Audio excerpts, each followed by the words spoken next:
good morning. I am just enjoying my Wednesday coffee, and I'm just super excited that you guys are back here for you filming something? For Camp4U today. Hi, welcome. It's called Hello, Betty. Welcome back, guys. It's me, I started. Cheer for my team. No. And is that for me? No. Oh. Okay, welcome to Random Wednesday. Okay, so a little bit about Random Wednesdays. It's random. Yeah. Is Okay. it? So they're gonna begin with a totally random surprise. So sort of like what? Surprise! Different than this, I hope. And also include some really fun how-tos and story times and what? all kinds of things. Random things. Yeah. And some testimonies from some really cool, awesome camp people. It's gonna be random camp people. Okay, all right. So anyways, we just wanted to welcome you back to Wednesday. I'm ready. Let's go. Yeah, let's go! Okay, so, I guess we'll get this thing started and see where it ends up. I think they went to the fort, so I will see you there. That's random. Random Wednesday. Hey! Here we are at the fort! Yeah. So excited. Love the fort, but what are we doing? Oh man, it's gonna be so much fun. We're gonna build a fort at the fort! We build like a little movie watch room here. We'll put a couch here. Yeah. And then I'll have the cars like straight down. And then build like hallways for couches. Out, maybe like another little area here. Yeah, this will be where snacks are. Yeah, snacks are here. And so one couch will be actually underneath, and then we'll use the other couches and just build it over top as like a hallway. So you have to go through this little hallway to get into the blanket. Ooh, that's fun. Charlie! Yes, that is my name. Don't hurt us. He was gonna just join this video and he won't even be in it.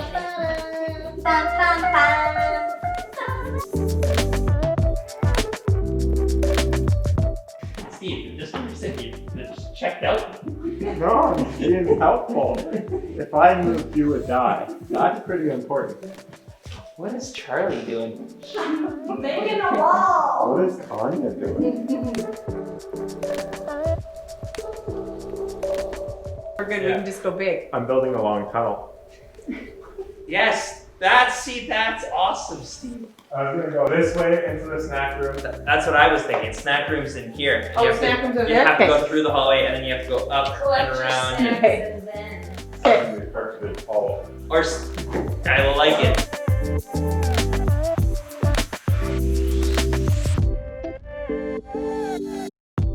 Oh, and also I'm making a vaulted ceiling.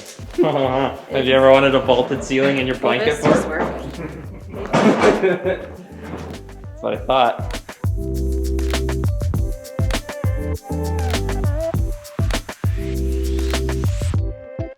Wow, what is this? It's tied to this. Fabric. Somebody's trying to escape out a window.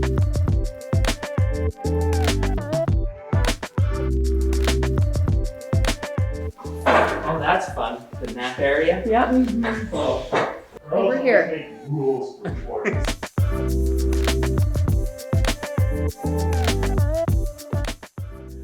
Oh, that was amazing. Oh, so much fun. Yes. It's done. The fort is done, and I'm it's so tired, but so it's big. so amazing. So many big, rooms. So many blankets. You know what? We should show it to these guys. Hey, do you guys want to come inside? I'm ready. I got a GoPro. Hey, We're gonna let's put it go. on my head somehow. Okay, good. Let's Got go. it. We're in. Whoa. I don't know. I can stand. First room. What the is snack it? room. The snack room. This is where our snacks are gonna be. You get up, look around. What's the occupancy of this room? 3? 3. Maybe 4. Wait, it's gonna be 4. The theater room. It's gonna be amazing. Oh, there's a lemon. Whoa! Oh, look at this theater room. You can do shadow puppets. Great place to watch movies. Yeah, that's a great idea. Can have a vaulted ceiling. It does have vaulted ceiling. It's a good touch. Glad that you noticed that. Oh, we got a droop ceiling and a skylight. And oh, we're gonna veer off to the nap room. Let's not look at those carpets. And that wraps our tour. Thanks for joining us for our blanket fort day. And send us a picture of your blanket fort that you get to make at home. How to. All right, hello everybody, and welcome to making a campfire with Jordan. It's gonna be lots and lots of fun. We love campfires here at camp. We have campfire every day. I am usually the one who makes it. So I'm gonna teach you my secret technique and form for making a campfire. Couple things before we begin. Don't just make a campfire anywhere. It has to be in a nice campfire ring like this. Don't do it by yourself. Please ask for help from an adult if you're gonna do so. Check if you're allowed to have campfires as it gets warmer in the summer. There's bans and stuff like that, so make sure you check online, make sure you can make a fire. We are good here. I have my ring. It's all green and wet. So to start, I like to start with a little bit of paper. Nice and easy. You take your paper, scrouch it up, put it where you want to make your fire. It's important to scrounge it, that's the right word, scrounge it up. It'll burn a little bit longer. It won't just go super fast. I grabbed all of this out of the recycling. We got newspaper here. It burns really quick. Make sure you check with your dad before you burn his newspaper. Gonna have a big fire today.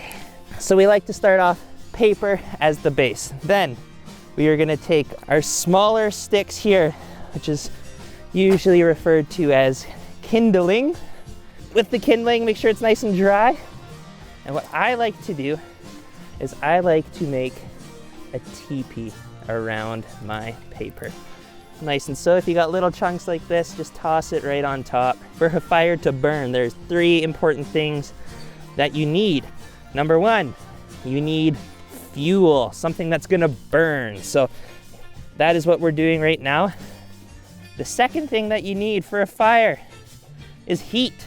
A fire is warm, it produces heat, right? And that is how it burns. So once we get this all set up, we will add a little bit of flame. And the last thing, which may be one of the most important, I guess they're all important, there's only 3, is oxygen. So in the chemical reaction of fire, it needs oxygen to keep burning. You don't want to completely wrap it all the way around, otherwise there will be nowhere for the oxygen to come in to help the fire burn.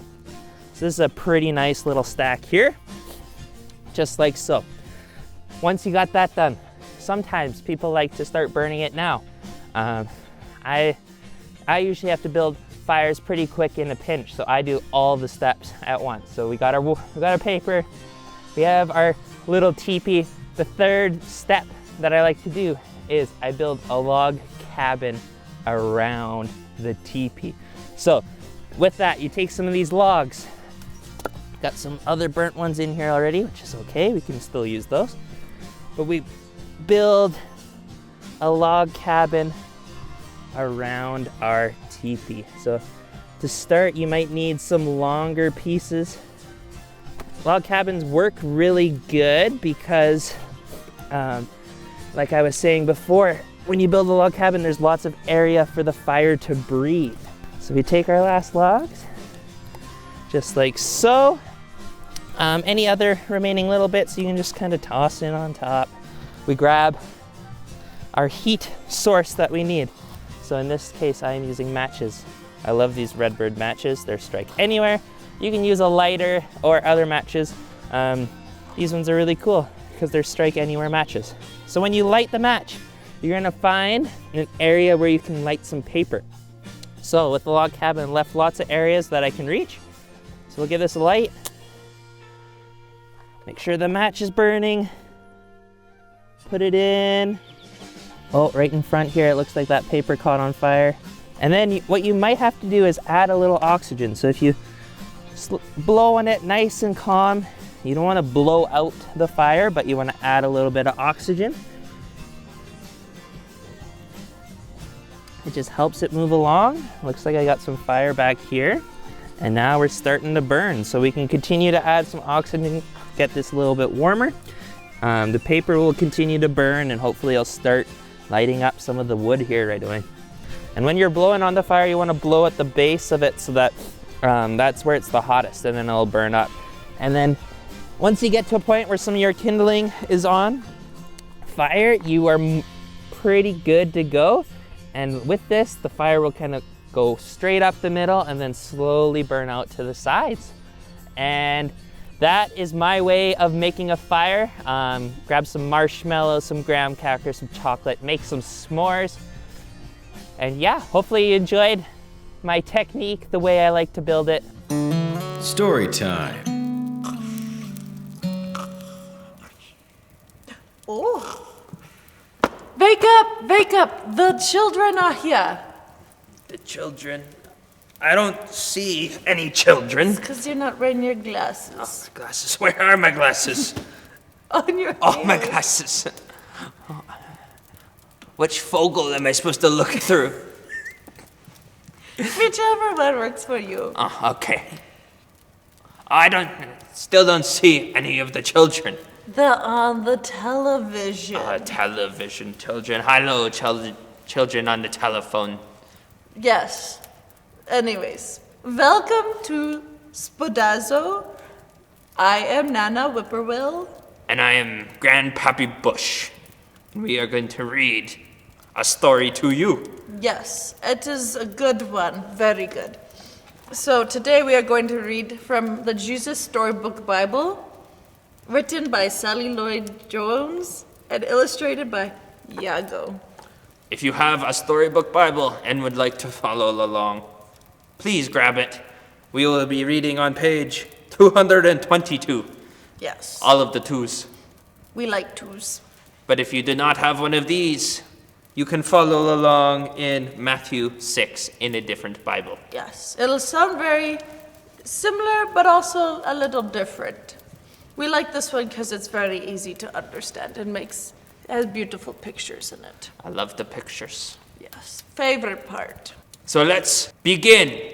It is called How to Pray. In those days, there were some extra super holy people. At least, that's what they thought. And they were called the Pharisees. Every day, they would stand out there in the middle of the street and pray out loud in a big, extra super holy voices. They really weren't praying so much as just showing off their praying abilities. They used lots of special words that were so clever, but no one understood what they really meant. People walking by would stop and stare, which might sound rude. Except that's exactly what the extra super holy people wanted. They wanted everyone to say, "Look at them, they are so holy. God must love those people best." But that is not true. We know that. Not true. It says, now you and I both knew that they were wrong. God doesn't love just the holy people, but the people walking by weren't so sure. Perhaps you did have to be really clever, or really good, or really smart, or really fast, or really good at drawing, or important for God to love you. Perhaps you had to know lots of difficult, clever words to speak to God. So one day, Jesus, which, if you have not read the Bible lots, you need to know that Jesus is the Son of God who came to earth as a human, and he is a grown man now. He is teaching lots of people very wise things. There's a picture of him, Jesus, right there.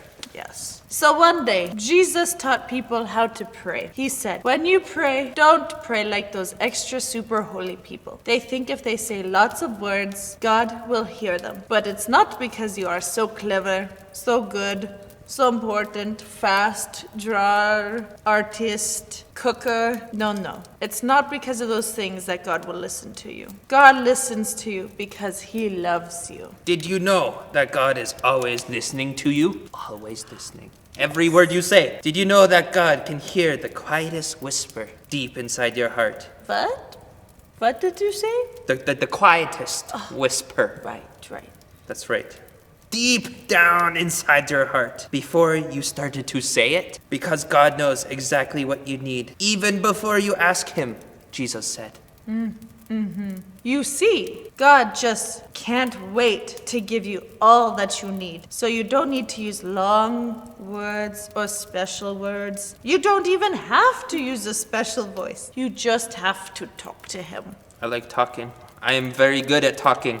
Yes, you are very good at talking. Anyways, So, when you pray, pray in your normal voice. Just like when you're talking to someone you love very much. Like your nana or your grandpappy. Just talk the same way. And it goes like this. Hello, Daddy. We want to know you and be close to you. Please show us how and make everything in the world right again. And in our hearts too. Do what is best, just like you do in heaven. Please do it down here too. Please give us everything we need today. Forgive us for doing wrong, for hurting you. Forgive us just as we forgive other people when they hurt us. Rescue us. We need you. We don't want to keep running away and hiding from you. Keep us safe from our enemies. You're strong, God. You can do whatever you want. You are in charge, now and forever and for always. We think you're great. Amen. You see, Jesus was showing people that God would always love them with a never stopping,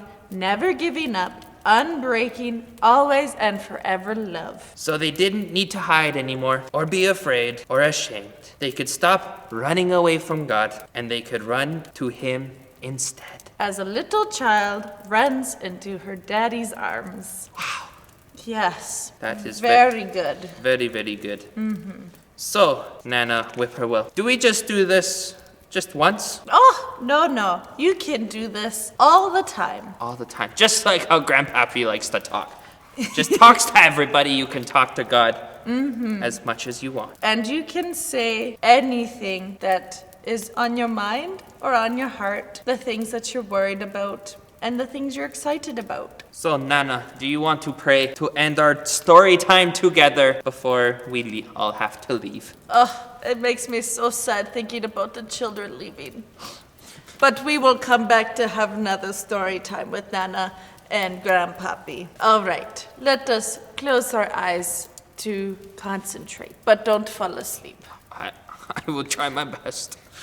Dear Jesus, I thank you that you came to earth and that you taught us how to pray, that we don't need fancy words and that we can come to you as we can go to our mother and our father and our grandparents and talk to you just as we would our friends. I pray that all of our children who are watching with us today will be able to grow confident in praying and bringing to you the things that they would like to share. Amen. Amen. We will see you once again for story time. Yes, please do not stay away. Okay, well, that was random. It sure was. Thanks for joining us for Random Wednesday. It was so fun, and it just might end up being my favorite day all summer. Mine too. Okay, this is really random. The day just gets weirder. But I had a couple of thoughts about today. Number one, don't make a campfire all by yourself or in your house. Or in your blanket fort. Number two, speaking of blanket forts, we love blanket forts. You don't have to just make them on Wednesday. Make them anytime. Maybe send us a picture of your epic blanket fort sometime this summer. The last thing I wanted to say was I sure enjoyed hearing from Grandpappy Bush and Nana Whippoorwill all about prayer. I love Nana. I like her too. But I'm super excited for them to share all kinds of stories this summer with you guys. The last thing I wanted to mention was a reminder about all of our fun challenges. On Friday, we're gonna have a highlight video of all of our Camp4U friends and all of the way you guys have been adventuring this week and then throughout the summer. But we do need those in today. So Today! Hi, Charlie. Hi. I was just reminding them about the challenges for this week. Did you want to tell them what the list was? Yeah, so many great challenges. Number one, get your Tribal Melee family call into us. Whoop, whoop. The 5 to 10 second video. Yeah. Pick your team if you want to pick a team. Not hers. Ah, Mine. maybe Jordan's. Yeah. Fine. We can't forget him. No. He won't let us. Mm-mm. And send us the tribal team call. Video yourself doing your favorite campfire songs. Hopefully you've been practicing the last couple days and send them to us as well. And then the picture is of your window painting. Awesome. Thanks, Charlie. The way to do that is to send them to us. There's gonna be a link in the comments, and just head to our website for an easy way to upload all of that to us so that we can get it into the highlight video. Thanks, Charlie. Oh my word. You're welcome. This has just been the most random day. Have a great rest of your day. Happy camping. Bye.